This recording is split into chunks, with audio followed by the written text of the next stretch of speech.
Bismillahirrahmanirrahim.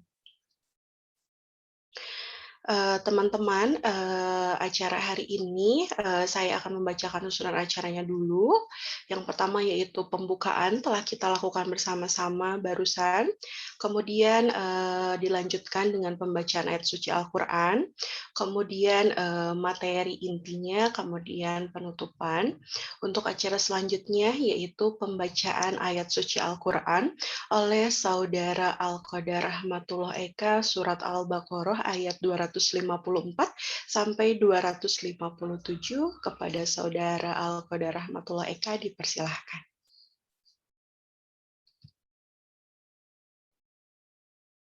Halo Kak, Assalamualaikum. Waalaikumsalam warahmatullah. Waalaikumsalam. Sehat Kak, ya. Oke, bisa terdengar ya? Jelas. Oke, terima kasih. Wa idza quri'a al-Qur'anu fastami'u lahu wa ansitu la'allakum turhamun. A'udzu billahi minasy syaithanir rajim. Bismillahirrahmanirrahim. Ya ayyuhalladzina amanu anfiqu mimma razaqnakum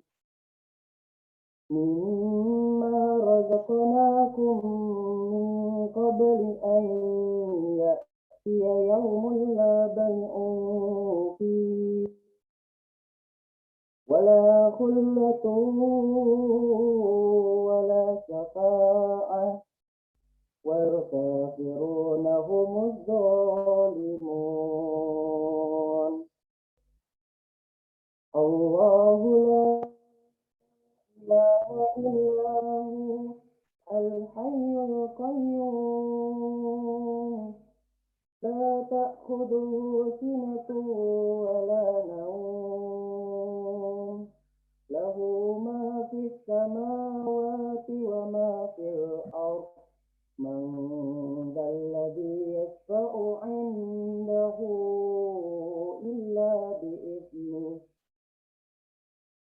ya'lamu ma baina aydihim wa ma khalfahum wa la yuhituna bi syai'in min 'ilmihi illa bima syaa wasi'a kursiyyuhu as-samawati wal ardh wa la ya'uduhu hifdhuhuma wa huwal 'aliyyul 'azim. La ikraha fid-din qad tabayyana ar-rushdu minal ghayy faman yakfur bit-taghut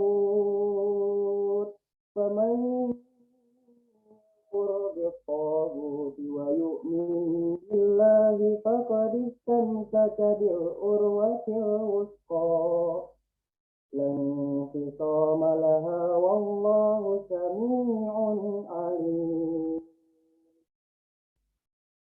Allahu amanu yukhrijuhum minadh dhulumati ilan nur walladzina kafaru awliya'uhum at-taghut yukhrijunahum nur ila dhulumat ulaika ashabun nar hum fiha khalidun. Shadaqallahul adzim. Dengan menyebut nama Allah yang Maha Pengasih lagi Maha Penyayang. Wahai orang-orang yang beriman, infakkanlah dari sebagian rezeki yang telah kami berikan kepada kalian sebelum datangnya hari di mana ketika itu Tidak ada lagi jual beli, tidak ada lagi persahabatan, dan tidak ada lagi syafaat bagi orang-orang itu. Orang-orang itu adalah orang-orang kafir yang zalim. Allah tidak ada Tuhan selain Dia, yang maha hidup, yang terus-menerus mengurus makhluknya, tidak mengantuk, tidak pula tidur. Miliknya lah apa yang ada di langit dan apa yang ada di bumi. Tidak ada yang dapat memberi syafaat di sisinya tanpa izinnya. Dia mengetahui apa yang di hadapan mereka dan apa yang di belakang mereka. Dan mereka tidak mengetahui sesuatu apapun tentang ilmunya, melainkan apa yang Dia kehendaki. Kursinya meliputi langit dan bumi, dan Dia tidak merasa berat memelihara keduanya. Dia maha tinggi, maha besar Allah. Tidak ada paksaan dalam menganut agama Islam. Sesungguhnya telah jelas perbedaan antara jalan yang benar dengan jalan yang sesat. Barang siapa ingkar kepada Togut dan beriman kepada Allah, maka sungguh dia telah berpegang teguh pada tali yang sangat kuat, yang tidak akan terputus. Allah maha mendengar, Allah maha mengetahui. Allah pelindung orang yang beriman. Dia mengeluarkan dari kegelapan, melainkan kepada cahaya, yaitu yang dimaksud cahaya keimanan. Dan orang-orang yang kafir, pelindung-pelindungnya adalah setan, yang mengeluarkan mereka dari cahaya keimanan kepada kegelapan. Mereka adalah penghuni neraka jahanam, mereka kekal di dalam neraka jahanam. Maha benar Allah yang maha agung. Wassalamualaikum warahmatullahi wabarakatuh. Waalaikumsalam warahmatullahi wabarakatuh.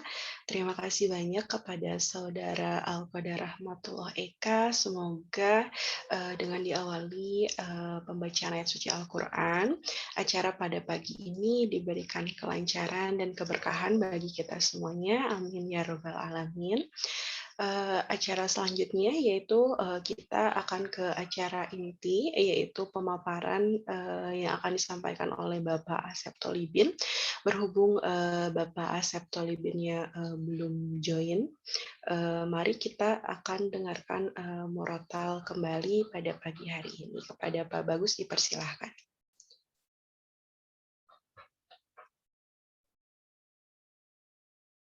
يظنون أنهم ملاقو ربهم وأنهم إليه راجعون يا بني إسرائيل اذكروا نعمتي التي أنعمت عليكم وأني فضلتكم على العالمين واتقوا يوما لا تجزي نفس عن نفس شيئا ولا يقبل منها شفاعة ولا يؤخذ منها عدل ولا هم ينصرون وإذ نجيناكم من آل فرعون يسومونكم سوء العذاب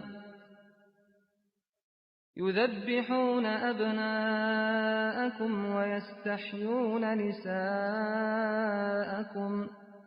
وفي ذلكم بلاء من ربكم عظيم وإذ فرقنا بكم البحر فأنجيناكم وأغرقنا آل فرعون وأنتم تنظرون وإذ واعدنا موسى 40 ليلة ثم اتخذتم العجل من بعده وأنتم ظالمون ثم عفونا عنكم من بعد ذلك لعلكم تشكرون وإذ آتينا موسى الكتاب والفرقان لعلكم تهتدون وإذ قال موسى لقومه يا قوم إنكم ظلمتم أنفسكم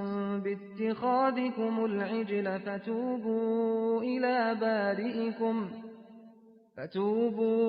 إلى بارئكم فاقتلوا أنفسكم ذلكم خير لكم عند بارئكم فتاب عليكم إنه هو التواب الرحيم وإذ قلتم يا موسى لن نؤمن لك حتى نرى الله جهرة فأخذتكم الصاعقة وأنتم تنظرون ثم بعثناكم من بعد موتكم لعلكم تشكرون وظللنا عليكم الغمام وأنزلنا عليكم المن والسلوى كلوا من طيبات ما رزقناكم وما ظلمونا ولكن كانوا Pak Bagus. Ya, terima kasih banyak kepada Pak Bagus. Teman-teman, kita lanjut ke acara inti pada pagi hari ini, yaitu pemaparan dari Bapak Dr. Ranes Asep Tolibin, MPDI. Halo, Assalamualaikum Pak Asep, apakah sudah bergabung dengan kami? Waalaikumsalam warahmatullahi wabarakatuh. Sudah insya Allah bergabung. Alhamdulillah. Terima kasih banyak. Sebelumnya kami ucapkan kepada Bapak yang telah menyempatkan kehadirannya, kemudian waktunya Pak pada pagi hari ini. Langsung saja teman-teman mungkin sudah pada mengenal dengan Bapak Asep Tolibin. Beliau merupakan dosen di Politeknik Al-Islam Bandung dan bekerja juga di Rumah Sakit Al-Islam Bandung. Begitu ya Pak ya? Kita langsung saja materi selanjutnya mengenai berislam dengan ritual akan disampaikan oleh Bapak Dr. Ranes Asep Tolibin, MPDI. Kepada Bapak Asep dipersilahkan. Baik, bismillahirrahmanirrahim. Assalamualaikum warahmatullahi wabarakatuh. Waalaikumsalam warahmatullahi wabarakatuh. Waalaikumsalam warahmatullahi wabarakatuh. Alhamdulillahilladzi anzala sakinata fi qulubil mu'minin liyazdadu imanan ma imanihim. Walillahi junudus samawati wal ardi, kana Allahu aliman hakima. Asyhadu an la ilaha illallah, asyhadu anna Muhammadan abduhu wa rasuluh.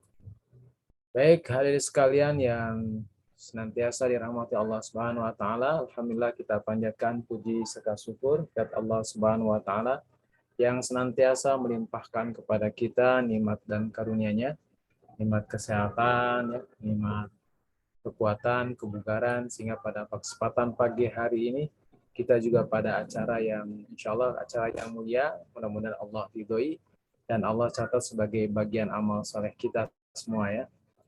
Dan menjadi kebaikan dunia sampai menuju yaumul akhir kelak. Baik, adik sekalian, pada kesempatan pagi hari ini di acara Pesantren Ahad, saya akan menyampaikan suatu materi yang diamanahkan kepada saya, yaitu tentang berislam. Berislam dengan apa? Dengan ritual. Ya. Jadi ini adalah materi yang diamanahkan kepada saya pada pagi hari ini. Baik, itu saja, kita akan mulai saja, manfaatkan waktu yang diberikan. Saya akan share materinya ya. Saya akan share. Bisa izin dulu? Boleh ya? Di-share? Boleh Pak. Ini masih belum bisa hostnya bisa dibuka dulu tuh. Oh iya, sebentar. Pak Bagus, mohon Bapak Asep dijadikan co-host.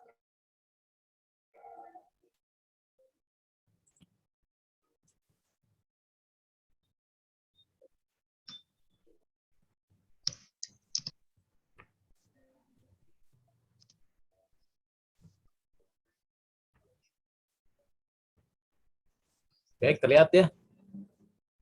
Lihat Pak. Baik, Ya, sudah adik terlihat. sekalian, jadi kita akan bahas pada kesempatan pagi hari ini tentang berislam dengan ritual. Ini adalah materi yang sangat mendasar bagi kita semua, yang harus kita ketahui, dan boleh jadi materi ini adalah materi yang sudah kita pelajari sejak kecil, tetapi kita berharap kita lebih memaknai dari materi-materi yang sering kita dapatkan gitu ya.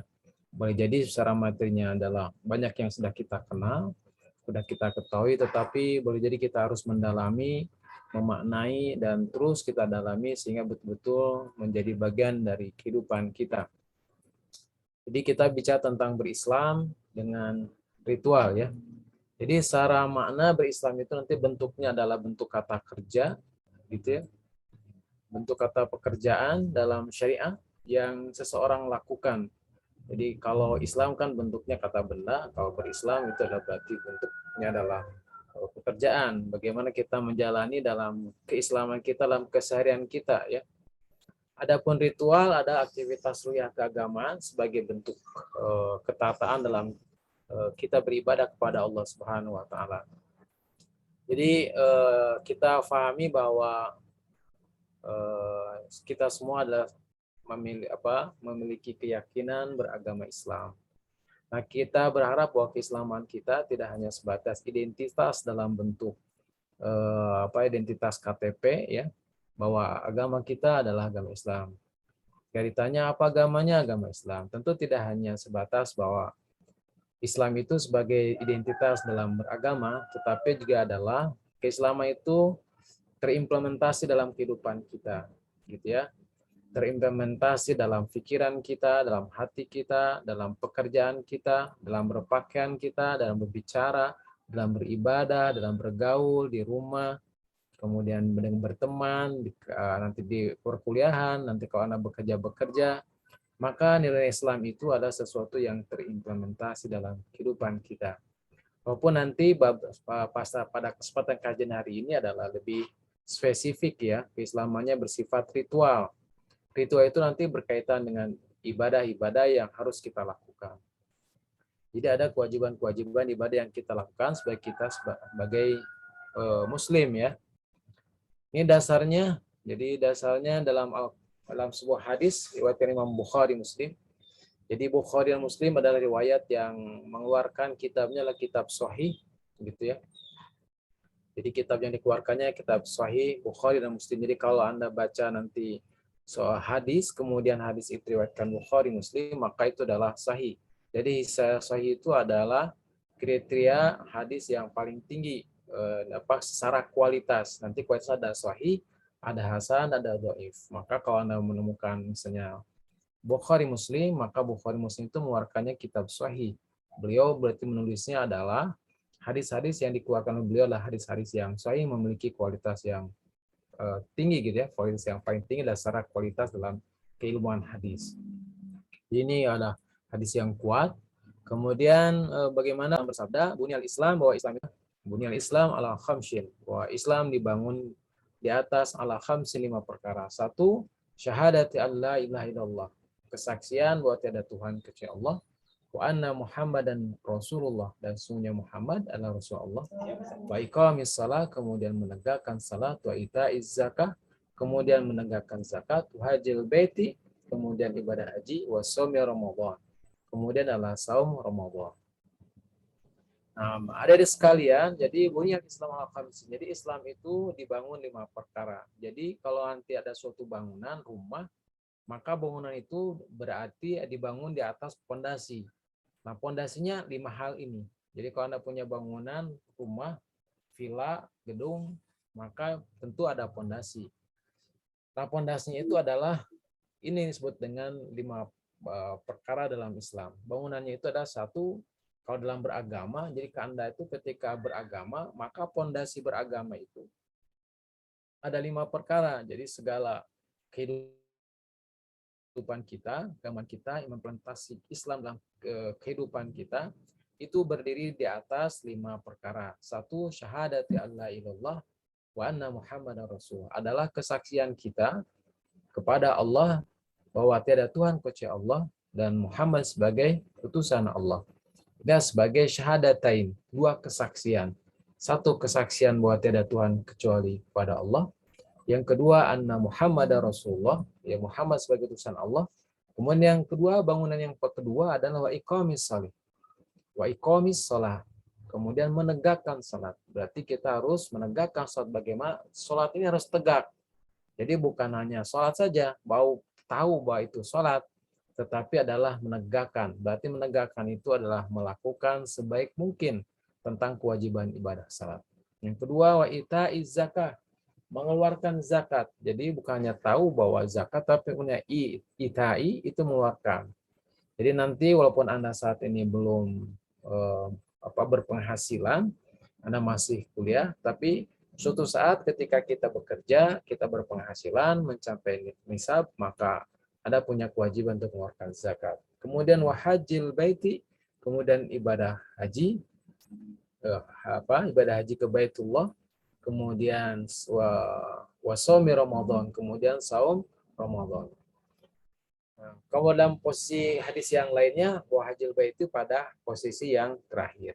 Rawahu Bukhari Muslim. Inilah 5 perkara di mana keislaman kita dibangun 5 hal. Jadi nanti keislaman kita sebelum yang lainnya, maka 5 hal itu yang harus tumbuh dalam dalam keislaman kita.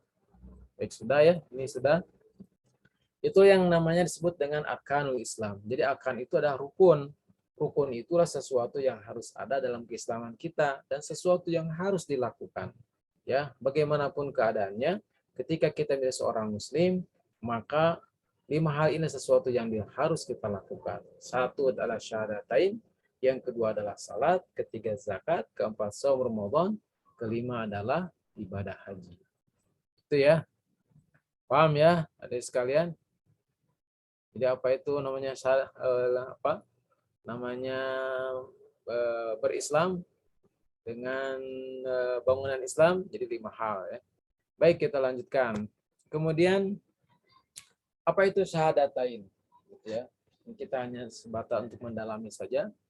Jadi secara bahasa nanti kalau secara kalimat syahadatain itu ada bunyinya asyhadu an la ilaha illallah wa asyhadu anna Muhammadar Rasulullah. Aku bersaksi, secara bahasa artinya asyhadu, aku bersaksi an la ilaha, tiada Tuhan illallah kecuali adalah Allah. Yang kedua wa asyhadu, dan aku bersaksi. Ke kata kedua sama wa asyhadu untuk penegasan bahwa aku juga bersaksi anna Muhammadan, bahwa Muhammad itu adalah Rasulullah sebagai utusan Allah Subhanahu wa taala. Jadi adalah secara bahasa syahadah itu adalah kesaksian. Kesaksian itu berarti adalah pengumuman bahwa diri kita adalah sebagai sebagai muslim dengan menyatakan bahwa tiada Tuhan kecuali Allah dan Muhammad itu sebagai utusan Allah. Yang kedua adalah sebagai janji, gitu ya. Ini yang pertama. Jadi satu adalah ketika kita bersyahadat, maka harusnya kita mengumumkan bahwa diri kita sebagai muslim. Ya. Yang kedua adalah kita juga berjanji gitu nanti. Bahwa kita juga berjanji menjadi seorang muslim, ketika seorang muslim juga berjanji untuk menerapkan Islam dalam kehidupan kita. Seperti tidak hanya sebatas identitas, tapi juga menjalankan aturan-aturan Islam dalam kehidupan kita. Satu adalah syarat masuk Islam. Jadi ketika kita asyhadu an la ilaha illallah, asyhadu anna Muhammadar Rasulullah, maka itu adalah menjadi syaratnya kita menjadi masuk Islam. Maka tentu kalau kita menjadi muslim, maka ada hak yang akan kita terima. Ada kewajiban, ada hak. Ya seperti Anda misalnya syarat masuk Politeknik Al-Islam, gitu. Maka harus registrasi. Registrasinya apa? Kemudian ada janjinya, ya. Setelah masuk registrasi tercatat, kemudian Anda akan diberikan kartu sebagai mahasiswa. Nah, tentu ketika Anda menjadi seorang mahasiswa kan tidak hanya sebatas punya kartu saja, ya. Kemudian tidak kuliah, atau kuliah, tidak pernah belajar, tidak pernah hadir dalam pertemuan dengan dosen. Kira-kira nanti ada nilainya tidak? Anda akan lulus tidak? Akan diwisuda tidak? Tentu tidak akan. Tapi ketika Anda misalnya sudah registrasi, Anda diakui sebagai mahasiswa Politeknik Al-Islam, Anda diberi kartu, ya, Maka dikasih tahulah Anda nih kewajiban Anda sebagai mahasiswa. Anda harus kuliah, 1 semesternya ini ada mata kuliahnya ini dosennya Anda harus lakukan. Nah, begitulah ketika Islam. Maka kita punya identitas bagi kita sebagai Muslim. Ini kewajibannya. Begitu ya. Nah, satu ketika kita menyatakan asyhadu an la ilaha illallah, bahwa tiada Tuhan kecuali Allah, maka menunjukkan bahwa kita satu adalah harus mengabdi dan beribadah dan berdoa itu hanya kepada Allah. Jadi kalau nanti kita beribadah, salat, zikir, baca Quran, saum, kemudian juga ada ibadah-ibadah yang lainnya, maka tertujunya hanya satu adalah kepada Allah. Tidak boleh kepada yang lainnya. Gitu ya, tidak boleh berbuat syirik. Syirik itu adalah menyekutukan Allah. Gitu ya. Itulah materi-materi yang awal yang sudah kita pelajari. Jadi ketika kita beribadah, hanya beribadahnya adalah hanya kepada Allah. Bentuk ibadahnya apa? Salat, zikir, baca Quran, tidak boleh ibadah yang lain. Ya. Ibadahnya ibadah-ibadah yang telah ditetapkan oleh Allah Subhanahu wa taala. Apa yang ditetapkan Allah contohnya? Tadi salat, zikir, baca Quran. Ya tempatnya di mana? Di masjid. Tidak di kuburan, tidak di tempat gua gelap ya, tidak bertapa ya, tapi ibadahnya adalah salat, zikir, baca Quran. Ketika Anda berdoa juga adalah kepada Allah gitu ya. Tata cara berdoanya tempatnya mana? Masjid. Mustajab, tempat mustajab itulah doa. Kapan waktu yang terbaik? Sepertiga terakhir Anda bangun malam, sholat, ya menghadap Allah, berdoa. Itulah waktu-waktu yang mustajab untuk berdoa. Jadi kalau misalnya berdoa selain kepada Allah, kepada makhluk gaib, yang dipanggilnya bukan Allah, tapi nama-nama makhluk gaib atau nama orang-orang tertentu, manusia-manusia yang dimintai bantuannya, maka itu termasuk adalah area syirik, menyekutukan Allah Subhanahu wa taala. Jadi kalau kita berdoa yang dipanggil Allahumma Rabbana, Allah sebagai sang pencipta kita. Ya. Jadi ketika kita syahadatain maka harus menjadikan Allah itu tempat yang kita tuju. Dalam apa? Dalam beribadah dan berdoa. Ya, yang kedua Allah sebagai Tuhan. Berarti nanti mengabdi dan beribadah dan berdoa, gitu ya. Jadi nanti berarti kita harus mengabdi. Mengabdinya dengan cara apa? Tadi sholat, berzikir, dan termasuk juga adalah berdoa. Kemudian ketika kita syahadatain itulah sebagai jalan pembuka, ya, jalan menuju kebaikan dunia dan akhirat. Seperti Anda, ketika Anda misalnya sudah registrasi sebagai mahasiswa, dapat kartu, maka itu jalan pembuka untuk sukses. Itu ya, Anda akan mendapatkan gelar pendidikan, Anda menjadi seorang dikatakan mahasiswa, kemudian akan diberikan pengetahuan dan lulus Anda menjadi seorang ahli ya sebagai ahli profesionalisme. Nah, maka itu akan menjadi jalan pembuka untuk kebaikan, berkarya yang terbaik untuk umat. Anda lulus, Anda bisa bekerja, Anda tunjukkan ijazahnya, Anda akan bisa masuk ke rumah sakit, bekerja di tempat-tempat kesehatan gitu ya. Terapi bicara, radiodiagnostik atau misalnya administrasi rumah sakit. Ini adalah menjadi Anda ketika Anda punya ijazahnya, maka Anda punya layak. Tapi kalau Anda misalnya tidak punya ijazahnya, ya tidak akan bisa. Nah, begitu ya ketika keislaman, itu sebagai jalan menuju kebaikan dunia dan akhirat. Ketika Anda misalnya mengikuti jalan Islam, ini yang harus Anda lakukan. Kalau bergaul laki-laki perempuan, ada batasnya. Ya, tidak boleh bergaul bebas. Ya, tidak boleh bersentuhan. Misalnya, yang dibolehkan kalau yang bergaul sudah waktunya adalah menikah, akan selamat. Ya, kalau makan minuman ini makan minuman yang halal dan baik, tidak boleh yang haram. Kalau misalnya memang haram, maka bisa jadi akan merusak. Ya, misalnya minuman yang memabukkan, dengan narkoba, sesuatu yang dilarang dalam Islam, tentu akan merugikan dunia dan akhirat. Ya, sudah riet, misalnya kudu bayar. Begitu kejar-kejar kepolisian, ditangkap, pada tangkap masuk penjara. Kan rugi ya, dunia belum di akhirat ditutup oleh Allah Subhanahu wa taala. Jadi ketika kita berislam itu saja menuju jalan kebaikan, gitu ya. Kalau Anda melakukan ibadah, maka Anda akan mendapatkan pahala balasan karena setiap pekerjaan yang diperintahkan Allah itu juga akan ada balasannya. Ya. Jadi itu sebagai pembuka jalan menuju kebaikan dunia dan akhirat. Dan yang terakhir adalah Nabi Muhammad adalah sebagai Rasulullah. Kita juga bersaksi bahwa Nabi Muhammad itu sebagai Nabi Muhammad ya, Muhammad SAW yang lahirkan di kota Mekah, gitu ya. Ibunya siapa? Ada yang hafal? Ibunya? Siti Aminah. Ibunya Siti Aminah, pilih hilaf. Siti Aminah atau Aminah? Kalau Siti mah biasanya itu bahasa Malaysia, kita biasa bahasanya pakai Siti ya. Padahal dalam bahasa kita ayah Siti ya, Siti Aminah. Padahal namanya Aminah saja ya. Nah, cuma kalau di bahasa Malaysia kan pakai Siti. Dulu juga di kita di Indonesia banyak namanya Siti. Karena perempuan diawali dengan kata Siti. Siti apa? Siti Rena, Siti Juliana misalnya, Siti Ria. Siti itu menunjukkan perempuan. Baik ya. Jadi nanti itu adalah Bu Aminah. Nah, itu adalah manusia biasa, tetapi dia Muhammad SAW itu adalah sebagai Rasulullah. Kata Rasul itu utusan, itu apa? Allah. Allah itu siapa? Sebagai sang pencipta. Pencipta apa? Langit dan bumi, termasuk diri kita sebagai manusia.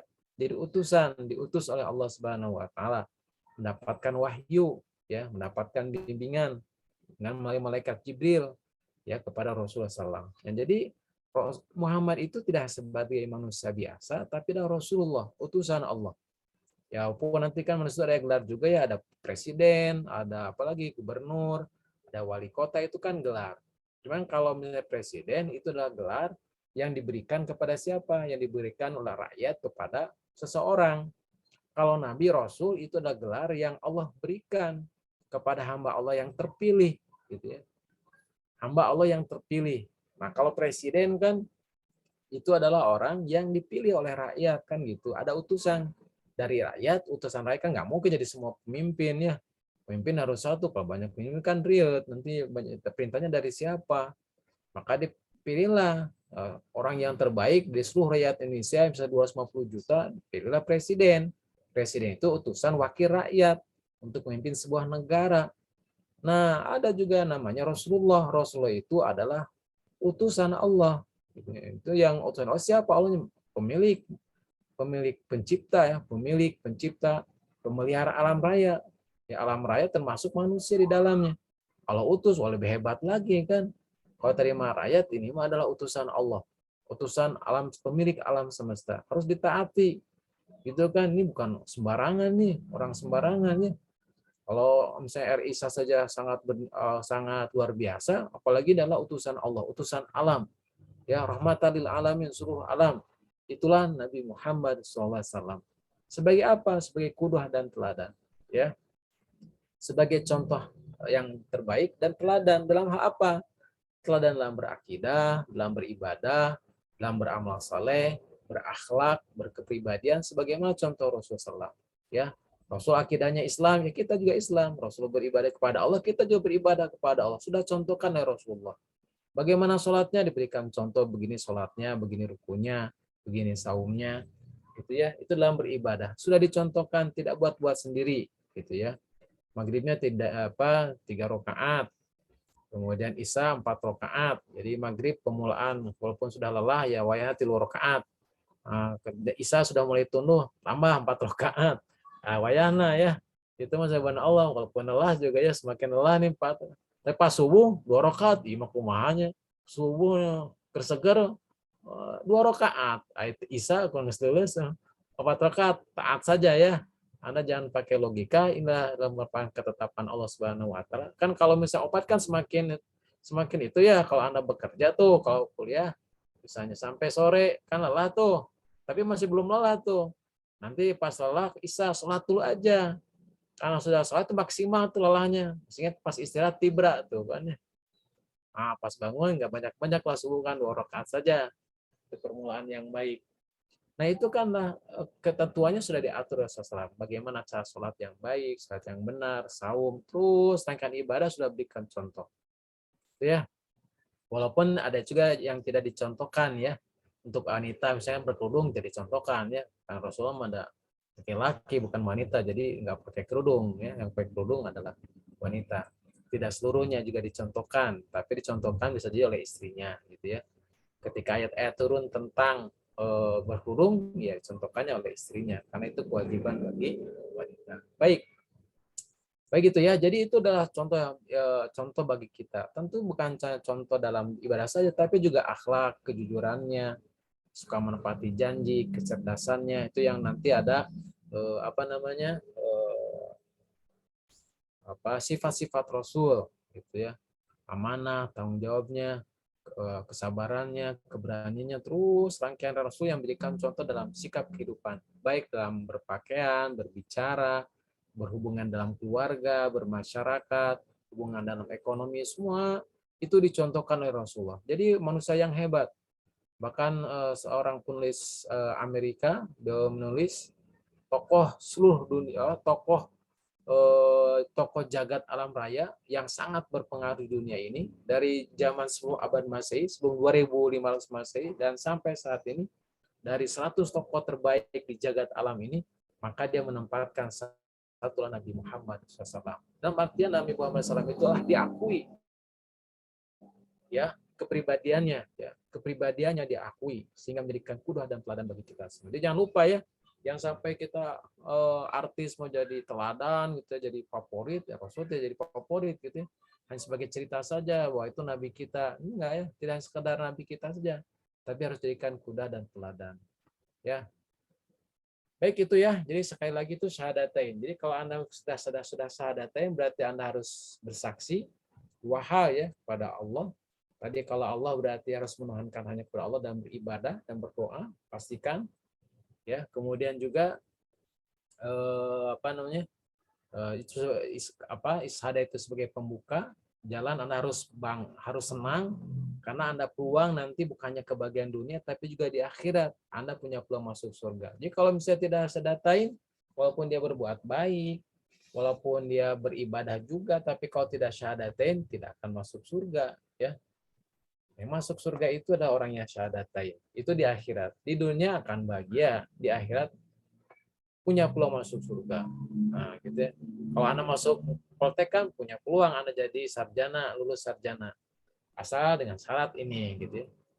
Baik, itu adalah syahadatain. Yang kedua adalah berislam dengan salat. Nah, jangan lupa, di antara tadi kan sudah saya sampaikan bahwa syahadatain itu adalah sebagai pembuka, gitu ya. Anda punya identitas, dan identitas itu menjadi punya peluang. Peluang untuk apa? Peluang untuk mendapatkan kebaikan dunia dan akhirat. Di akhirat adalah akan mendapatkan tadi surga. Tapi kan harus tadi di dunia ini harus Anda menjalankan perintah-perintah Allah dari Allah Subhanahu wa taala, ya. Sepertinya Anda ketika Anda masuk di Politeknik Islam, Anda registrasi, kemudian Anda punya kartu, Anda akan mendapatkan tugas kan, mendapatkan kewajiban. Apa kewajibannya? Kuliah, dalam perkuliahan. Nih, Anda mengambil berapa mata kuliah dalam satu semesternya, ya harus lakukan, harus hadir, dan lakukan dengan sebaik mungkin, kan begitu. Ya, datang jam berapa, masuk jam berapa, kapan selesainya, tugas harus dikerjakan, barulah keluar nilai. Nah, dengan nilai itu kan akan ada balasan. Sehingga ketika Anda bagus, lulus, semester 1, 2, 3, 4, 5, 6, Anda lulus dapat ijazah, berkarya. Nah, begitu juga ketika kita berislam, maka ketika kita punya Islam, bukannya identitas sebagai identitas KTP saja bahwa saya agama Islam, tapi ada kewajiban-kewajiban yang harus kita tunaikan. Apa? Satu adalah setelah syahadatain, yang kedua adalah kita salat, ya. Apa perintahnya dalam Quran? Nah, ada dalilnya. Gitu ya. Anda tidak hanya sekedar menjalankan ibadah tanpa dasar, ada dasarnya. Apa dasarnya? Ini. Wa aqimis shalah inna salatan tanha 'anil fahsya'i wal munkar wa dzikrullahi akbar wallahu ya'lamu ma tasna'un. Lakukanlah salat, aqimis shalah, tegakkanlah salat. Ini bentuknya juga ada perintah. Ya, kalau secara bahasa perintah itu menunjukkan wajib, gitu ya. Jadi, tegakkan salat, kemudian juga tegakkan, bukan hanya sekadar salat saja, tapi tegakkan. Kalau tegakkan itu sebagus mungkin. Perhatikan aspek waktunya, perhatikan aspek caranya, perhatikan bacaannya, ngerti apa yang dibaca, gitu ya. Jangan sampai salah, gitu ya. Waktunya telat wae. Kuna subuh naena jam 4 atau jam 8, atau mau waktu duha, ya. Jadi perhatikan waktunya, jangan sampai telat. Anda aja kalau kuliah telat, kalau nanti Anda bekerja juga telat, itu akan mendapatkan sanksi, ya. Akan pengurangan nilai. Gitu ya. Begitu juga di hadapan Allah Subhanahu wa taala, sebagus mungkin aspek waktunya. Cari tepat waktu yang terbaik. Kemudian juga gerakannya yang benar. Ya, ruku sujudnya yang benar gitu ya. Bacanya benar, jumlah rakaatnya benar, jangan sampai maghrib 2 rakaat. Atau 4 rakaat, semangatnya jadi 4 rakaat. Malas jadi 2 rakaat. Ya nggak bisa. Anda bekerja juga nanti sebagai radio diagnostik, ada SPO-nya, kan ada standar prosedurnya. Bagaimana posisi moto yang bagus, bagaimana mijat yang benar, bagaimana misalnya mengajarkan terapi wicca yang benar, saya nggak tahu persis ya. Kan itu ada cara-cara, ada SPO-nya, standarnya. Ibadah juga sama, gitu ya, ketentuannya berapa kali, berapa rakaat, kapan. Ada waktunya, ada bacaannya, bacaan harus benar dan dipahami. Ya, nah kalau misalnya dulu kita masih kanak-kanak kan bacanya asal baca ya hanya was-was. Ya sekarang tidak hanya was-was, tapi bacanya harus benar, kemudian difahami karena khusyuk itu ya harus difahami. Ya kalau misalnya Anda nyanyi bahasa Inggris kan harus ngerti, karena kalau ngerti itu akan meresap pada jiwa, gerakannya juga benar, ngerti apa yang diminta kan gitu. Jangan sampai nyanyi bahasa Inggris gerakannya kemana, lagunya kemana, nyanyinya kemana, artinya kemana, kan itu nyambung ya. Baik, jadi secara bahasa sholat itu adalah doa ya. Secara istilah sholat itu adalah pekerjaan yang dengan takbir dan dengan salam, dengan syarat dan ketentuan yang telah ditetapkan. Jadi kalau secara bahasa doa, tapi tidak hanya doa saja, jangan sampai udah sholat belum doa, udah nah teka tinggali gerakan sebarokaat, rokaat nggak doa hungkul, nah itu baru secara bahasa. Kenapa disebut doa? Karena nanti dalam salat itu unsur-unsur yang terbanyak adalah doa. Anda sedang berdoa. Karena itu ketika Anda salat harus khusyuk. Hadirkan permintaannya, ya. Karena itu kan rangkaiannya pada doa. Makanya ketika kita mulai takbir Allahu Akbar, maka doa iftitah. Allahumma ba'id baini wa baina khotoya kama ba'atha bainal masyriqi wal maghrib. Itu sudah rangkaian doa. Ya Allah jauhkanlah kami antara aku dan dosa-dosaku sebagaimana engkau telah jauhkan timur dan barat. Itu kita mohon awali dengan kita membebaskan, minta kepada Allah agar dibebaskan, dijauhkan dari dosa-dosa sebagaimana Allah menjauhkan timur dan barat, agar kita dijauhkan dari dosa. Itu udah luar biasa ya. Jadi kalau Anda misalnya sholat, rajin sholat 5 waktu, Anda sudah memulai bagaimana hidup Anda untuk menjadi hidup yang bersih. Ya, jadi kalau misalnya dan untuk berkomitmen terus ya, komitmen terus untuk hidup Anda bersih. Coba kalau nggak pernah sholat kan nggak minta untuk hidup bersih. Jadi ini kan sholat itu luar biasa. Doa mengajarkan kepada kita hidup kita bersih, hidup kita benar, hidup kita selamat, dan diulangi 5 kali sehari itu luar biasa. Agar apa? Agar komitmen kita melakukan kehidupan yang benar. Coba kalau nggak pernah sholat, nggak pernah berdoa, dan dia nggak berkomitmen untuk hidup yang benar dan bersih, berarti hidupnya dalam kekotorannya, maka akan susah. Sudah kata-kata yang tidak terjaga, gitu ya. Kerjaannya menyakiti orang lain, gitu kan. Pergaulannya bebas, minumannya juga bebas, makan juga bebas. Kemudian juga barang orang lain diambil, udah masalah semua, gitu ya. Baik, jadi itu secara bahasa adalah doa karena memang sholat itu rangkaian pada doa. Jadi Anda harus paham betul ya. Ketika kita misalnya Al-Fatihah itu rangkaian doa, ada ihdinas siratal mustaqim, ya Allah tunjukilah kami ke jalan yang lurus. Kemudian nanti ruku juga ada doa di situ, duduk di antara dua sujud itu juga doa, banyak rangkaian doa. Karena itu ketika kita salat, pahami bacaannya karena itu yang menjadikan kita khusyuk. Baik, nah secara istilah adalah salat itu adalah salat pekerjaan yang mulai dengan takbir, diakhiri dengan salam, dengan syarat dan ketentuan tertentu. Nah, salatnya itu adalah kalau secara istilah tadi harus diawali dengan takbir, ya. Gimana takbir?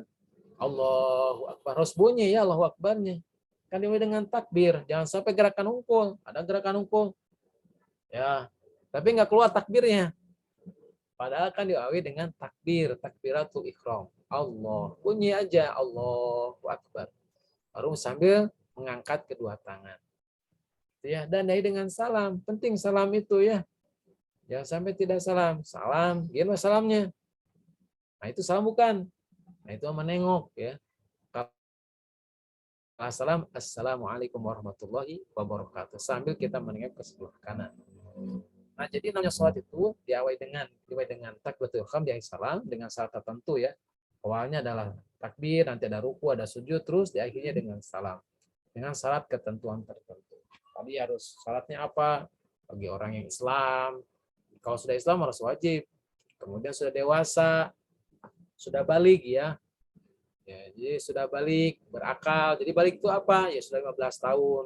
Karena sudah 15 tahun belum? Sudah, berarti Anda sudah balik. Berarti Anda punya kewajiban sholat. Yang ketiga, berakal.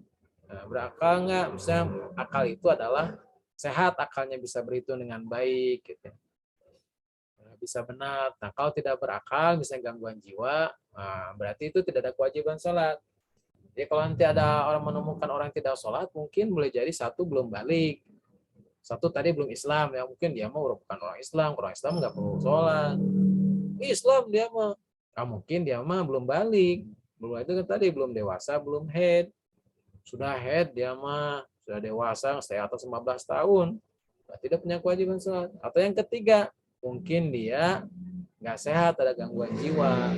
Kalau gangguan jiwa, ya nggak ada kewajiban sholat. Tapi kalau sehat, berarti dia punya kewajiban. Baik.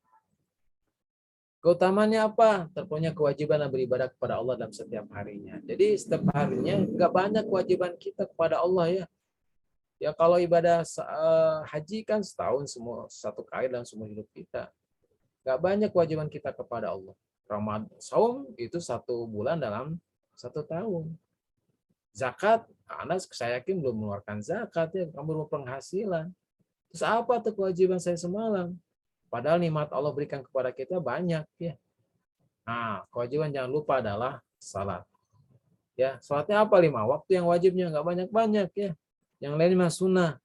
Gitu ya. Kalau Anda bersemangat ingin mendapatkan yang terbaik di sisi Allah, surga yang terbaik, ya harus nambah dengan sunnah. Ya, kalau cukup sudah cukup, itu bisa mengantar ke surga. Asal khusyuk, tepat waktu ya, tepat waktu, khusyuk, bacaannya benar, sebaik mungkin, ya mudah-mudahan itu mengantarkan Anda tiket yang terbaik, standar minimal untuk masuk surga. Kan begitu.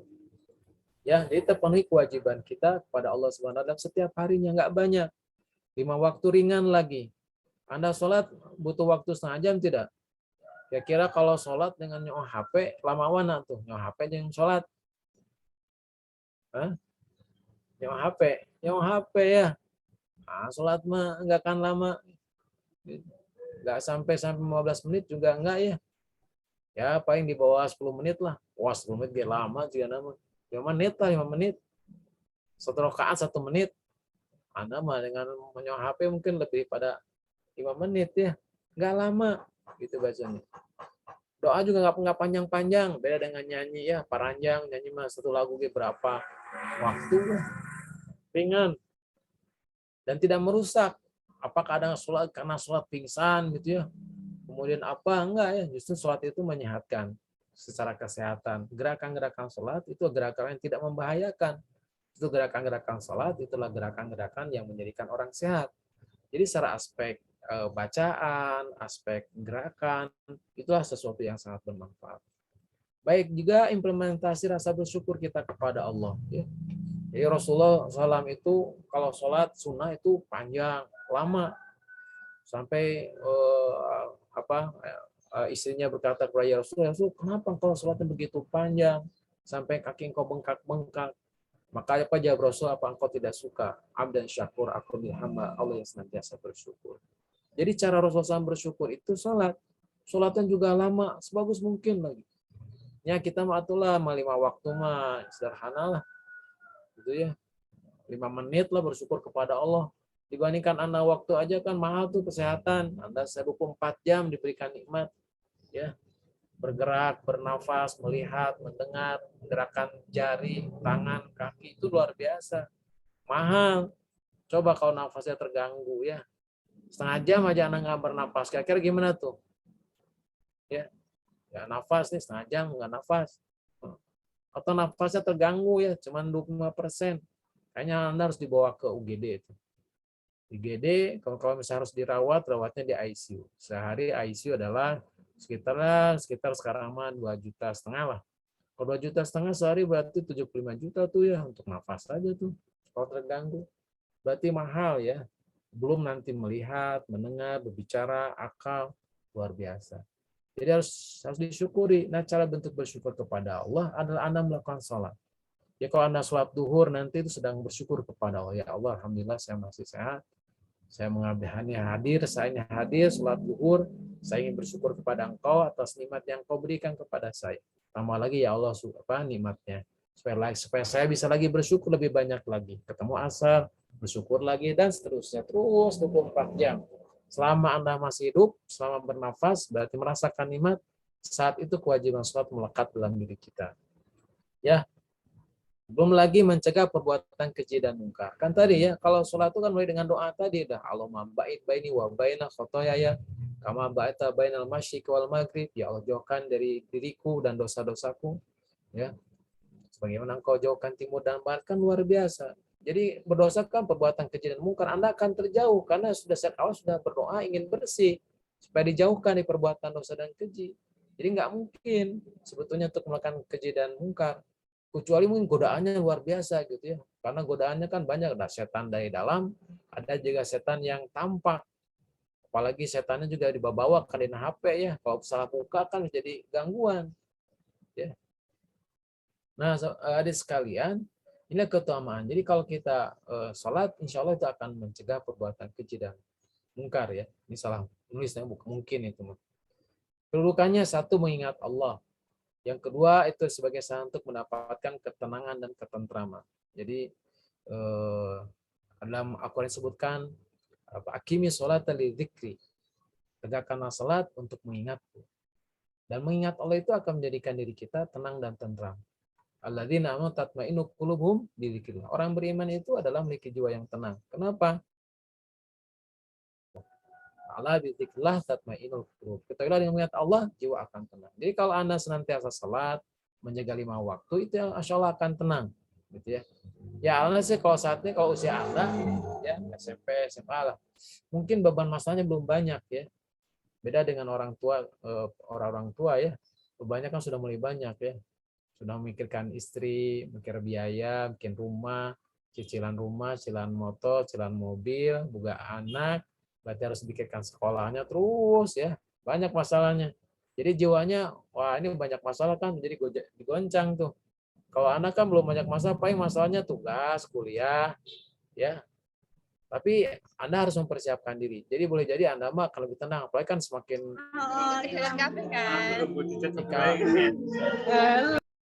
ketika anak-anak ya, ketika remaja mungkin akan semakin happy ya, bahagia nggak karena nggak banyak masalah. Tapi nanti boleh jadi Anda selalu lulus, nah itu sudah mulai ting-teng ya. Anda mulai sedikit lepas sama orang tua Anda, nah itu sudah mulai banyak masalah. Ada keinginan, ada masalah. Aduh, saya ingin bekerja ini, ingin mandiri. Wah, kita nikah, nah udah. Kalau sudah nikah kan ada masalah kerja, nanti masalah ngurus suami istri, yang istri jadi ngurus suami ngurus istri, nyiapin rumah, nyiapin kan harus pakai kendaraan, harus perjalanan jauh kan harus pakai kendaraan. Kalau ingin semakin nyaman harus semakin nambah, nah, cari uangnya. Wah itu semakin masalah tuh. Anda harus bertetangga terus. Nah, itu kan bisa menggoncangkan jiwa. Kalau nggak kuat bisa stres. Ya, ini kerja nggak cukup nih. Ngambil barang orang aja masalah tuh ya. Maka untuk mendapatkan ketenangan jiwa Anda adalah sholatlah. Karena sholat itu akan menjadikan Anda fresh kembali, akan tenang. Kenapa? Karena Allah juga akan menenangi diri kita. Terus ya, sebagai pembahas menjauhkan dari kehidupan yang hampa, sengsara, kemudian membebaskan disiksa api neraka. Baik, ini sebentar lagi nih waktunya. Yang kedua adalah berislam dengan zakat. Jadi kewajiban yang kedua itu adalah zakat. Zakat itu membersihkan harta kita, gitu ya. Ini dalilnya apa? Dalilnya dalam Al-Qur'an. Allah Subhanahu wa ta'ala berfirman, "Wa aqimis shalah wa atuz zakah warka'u ma'arrakin." Tegakkan salat dan keluarkanlah zakat. Jadi Anda ada yang harus dikeluarkan, gitu ya. Dikoceknya harus dikeluarkan, berarti keluar itu diambil, dikeluarkan untuk dibagikan kepada orang-orang yang telah ditetapkan, fakir miskin, gitu ya, fakir miskin, mu'alaf, itu ada 8 asnaf lah yang harus disalurkan kepada 8 asnaf atas harta zakat yang dikeluarkan. Jadi kewajiban kita nanti ada kewajiban secara fisik, ada kewajiban secara harta. Nah, harta itu namanya adalah zakat, gitu ya. Ini dari yang keduanya, khudh min amwalihim shadaqatan tutahhiruhum wa tuzakkihim biha wa sholli 'alaihim. ambillah dari harta-harta mereka sebagai sedekah. Sedekah di sini adalah zakat, karena banyak kata dilakukan zakat. Zakat itu apa? Zakat itu secara bahasa tadi ya, tumbuh, karena Allah mengambil ya harta yang tumbuh dalam harta yang kita miliki.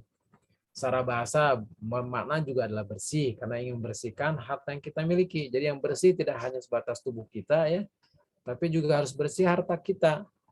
Karena harta kita kalau tidak lokar zakat itu berarti ada hak orang lain yang terdapat dalam diri kita. Yang akan itu harus dikeluarkan, karena yang dikeluarkan itu sebagai hak bagian orang lain. Sehingga harta itu nanti tidak hanya berputar pada orang kaya, tapi juga terbagikan kepada orang-orang yang boleh jadi belum mendapatkan rezeki seperti kita. Ya.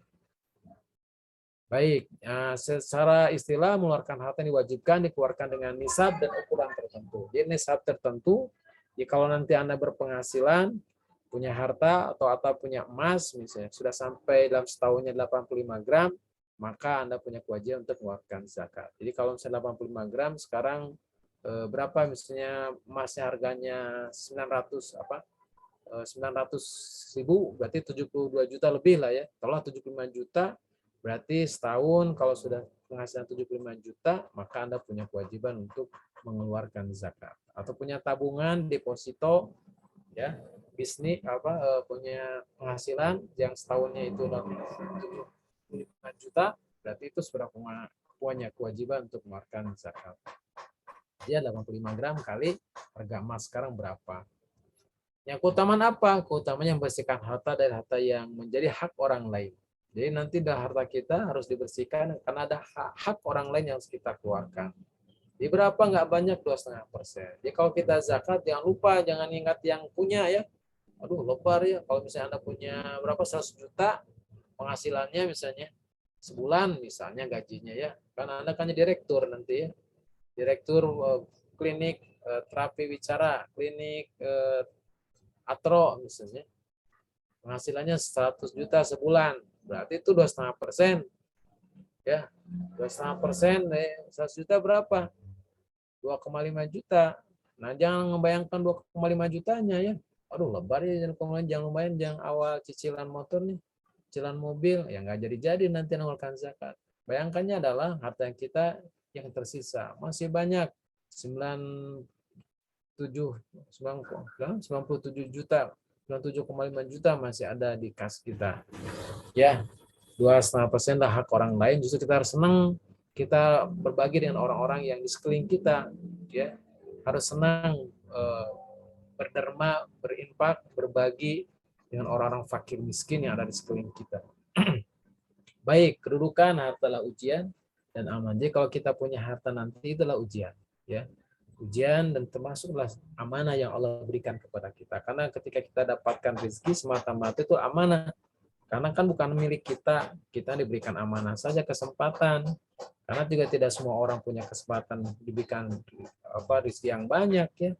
Kan di dunia ini kita rasakan, kita lihat kan ada orang kaya, orang miskin. Kalau Anda bisa ternyata diberikan atau Anda berada pada keluarga yang berada, orang tua anak, itu adalah memang suatu kenikmatan yang besar. Tidak semua orang punya kesempatan hal itu.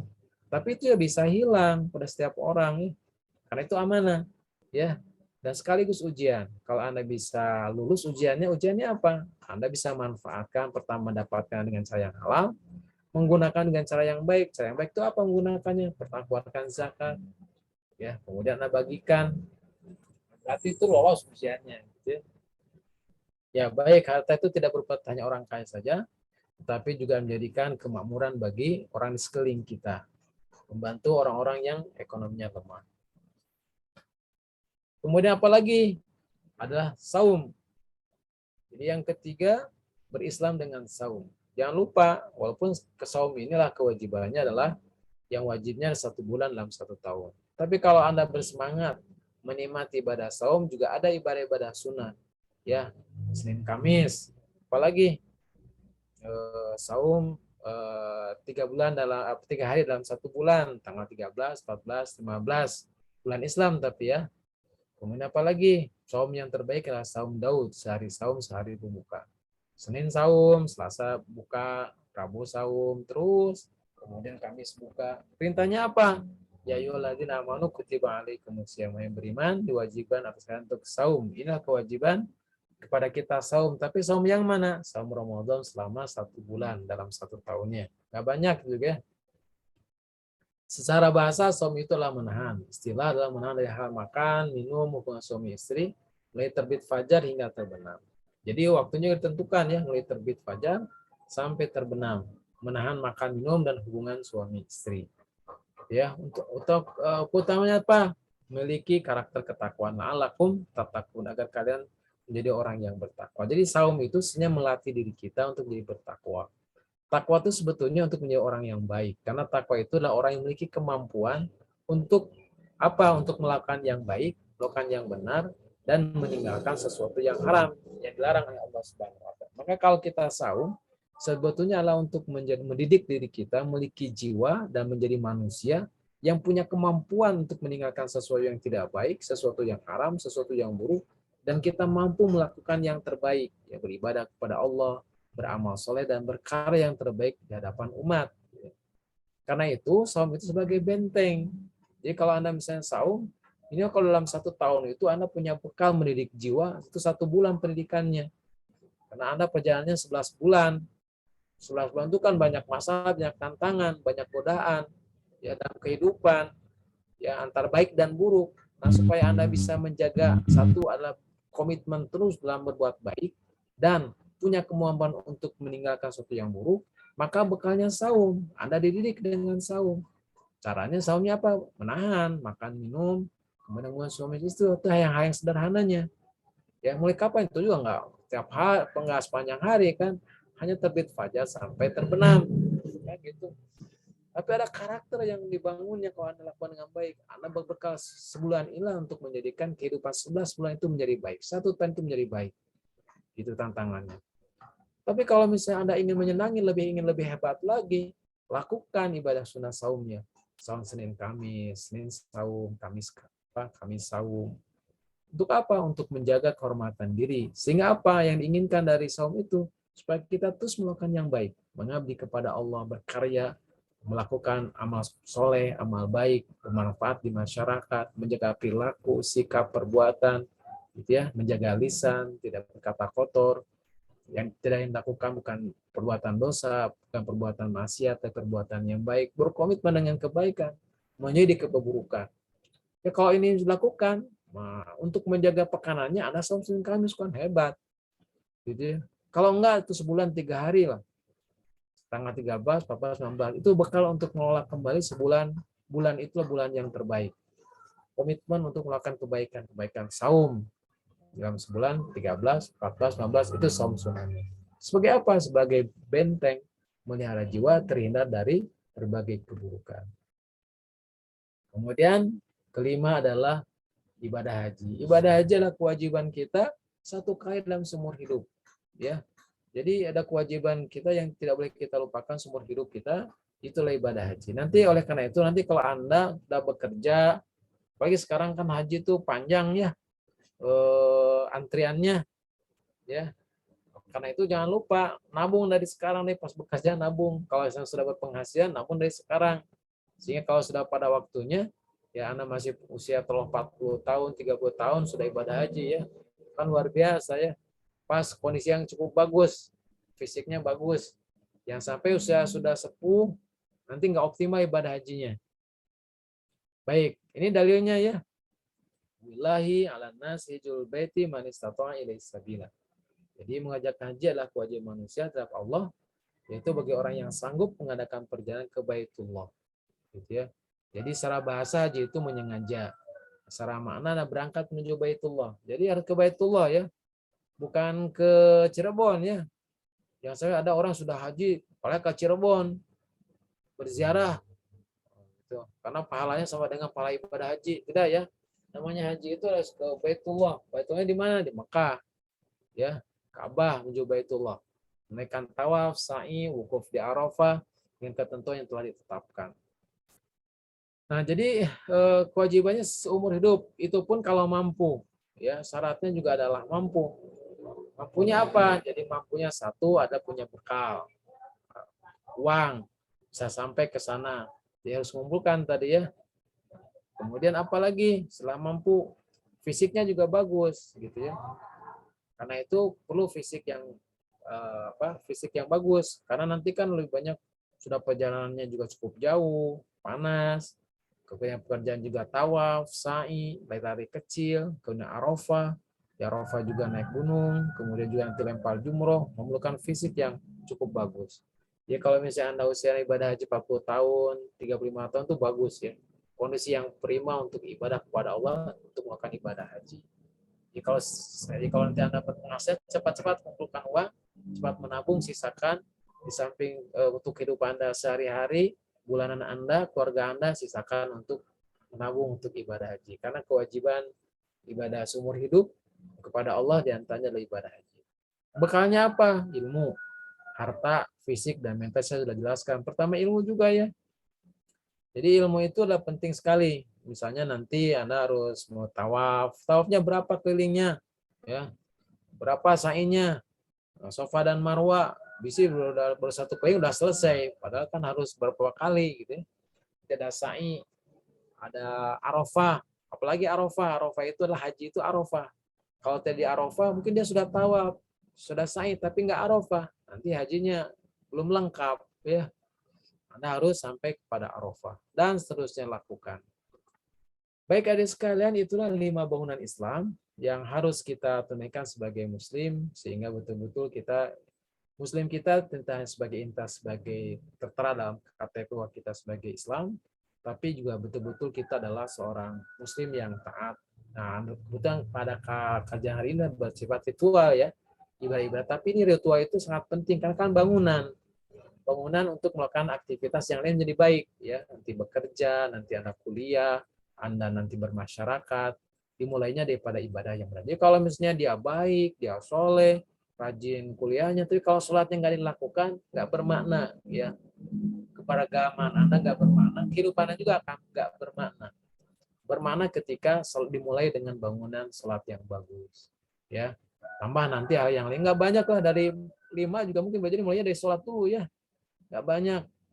Oleh karena itu sholatnya jaga sebaik. Bagi Anda kewajiban saat ini kuliah dari rangkaian fondasi Islam boleh jadi syahadat dan sholat. Sholat mah sudah satu kali, nggak berkali-kali ya. Walaupun diucapkan berkali-kali dalam sholat, tapi ya. Tapi ibadah yang saya semalamnya adalah cuma sholat aja nggak banyak. Karena itu lakukan sebagus mungkin. Subuh tongkat berangan, ya. Ayo kuliah tongkat berangan, ayo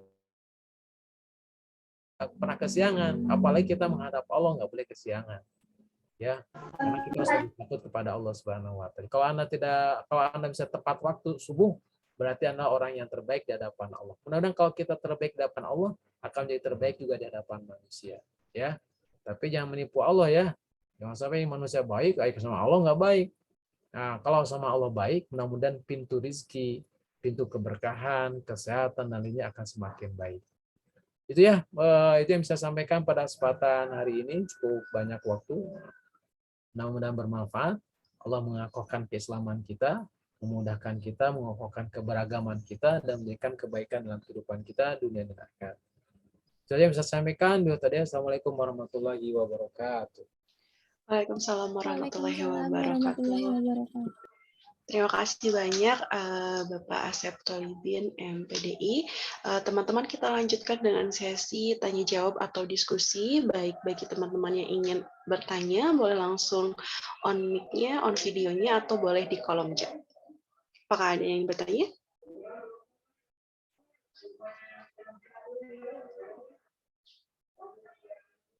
Apakah mungkin sudah dipahami ya Pak ya, tadi penjelasan Bapak juga sangat singkat tapi padat sekali, kemudian bahasanya mudah dipahami. Jadi dari teman-teman apakah sudah mengerti, apakah ada yang ingin didiskusikan?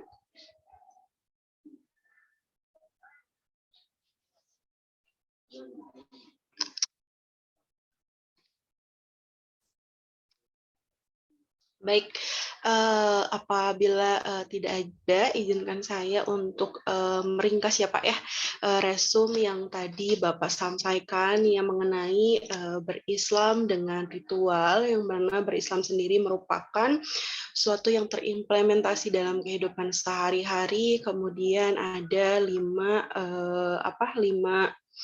5 bangunan, dalam Islam itu pertama diawali dengan syahadat, kemudian sholat. Sholatnya itu kan dengan tegakkan sholat. Jadi, sebaik-baiknya, kita, menegakkan sholat, kemudian dilihat dari aspek gerakannya, kemudian aspek waktunya, dilanjutkan dengan zakat, yaitu zakat sendiri itu untuk membersihkan harta kita dari hak orang lain, sebanyak 2,5% dari harta yang kita miliki.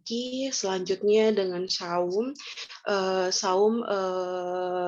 wajib yaitu saum Ramadan selama 1 bulan sekali, kemudian saum yang terbaik juga adalah saum Daud yang mana selang sehari, dilanjutkan dengan ibadah haji, kewajiban 1 kali seumur hidup dengan syarat bagi yang mampu, keutamaannya sendiri tadi menghapus dosa dan jalan menuju surga, kemudian itu sudah 5 ya, syahadat, sholat, zakat, saum, kemudian, naik haji. Begitu, Pak.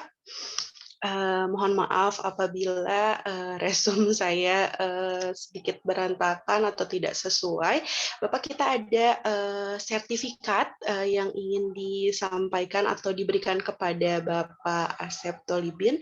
Boleh ya, kita foto ya, Pak, ya? Terima kasih. Foto, boleh Pak Bagus spotlight sertifikat. Nah, baik Pak, aba-abanya boleh ya Pak ya. 1, 2, 3. Alhamdulillah. Ya, alhamdulillahirrabbilalamin. Terima Bapak, kasih. terima kasih Pak Terima atas kesediaan waktunya. Kami mohon maaf apabila terdapat banyak kekurangan Pak. Saya izin ya. Iya Pak, Terima terima kasih. kasih Assalamualaikum banyak. warahmatullahi wabarakatuh. Waalaikumsalam warahmatullahi wabarakatuh. Iya, teman-teman, alhamdulillah serangkaian acara dari awal sampai dengan akhir telah kita ikuti bersama-sama dengan lancar. Untuk minggu ketiga nanti mohon disiapkan teman-teman agar lebih aktif kembali untuk menyimak materinya. Seperti biasa, kita ada tugas setiap minggunya, ada record hafalan, kemudian ada amalan harian, kemudian ada resum. Resum sesuai dengan tema hari ini. Tugas itu semua maksimal dikumpulkan H+3 jatuh di hari Rabu. Teman-teman dibaca kembali juknisnya, dikerjakan sesuai dengan yang ada di petunjuk teknis tersebut. Akhir kata kami ucapkan terima kasih. Marilah kita tutup acara ini dengan ucapan hamdalah, istighfar, dan doa kifaratul majelis. Alhamdulillahirrahmanirrahim. Astagfirullahaladzim. Subhanakallahumma wa bihamdika asyhadu an la ilaha illa anta astaghfiruka wa atubu ilaih. Assalamualaikum warahmatullahi wabarakatuh. Waalaikumsalam warahmatullahi wabarakatuh. Waalaikumsalam Terima kasih. warahmatullahi Ya, wabarakatuh. Makasih teh. Terima kasih. Ya, Lab teh. mangga tugasnya jangan lupa ya dicicil dari sekarang. ya Teh.